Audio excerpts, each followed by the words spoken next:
ওস্তাদ, প্রথমত সুন্দর দেখে পরিষ্কার পরিচ্ছন্ন মতো একটা গরুর গোয়াল সিলেক্ট করতে হবে। এই দাঁড়া, গরু গোয়াল তো পাছি, আগে দেখি গরু আছে নাকি। ওকে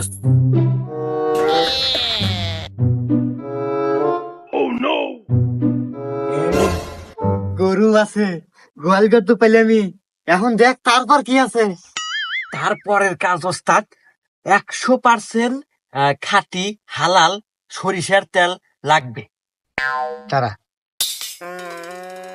এই যে খাঁটি সরিষার তেল নিয়ে আসি। হ্যাঁ, তারপর তারপর তারপর হচ্ছে এটা পরিপূর্ণভাবে সারা শরীরে ভালোভাবে মালিশ করতে হবে।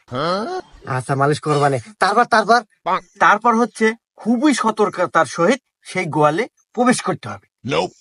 তারপর তারপর তারপর হচ্ছে ওই আরো সতর্কতার সহিত বলতেছে যে গরুর দড়িটা খুলতে হবে।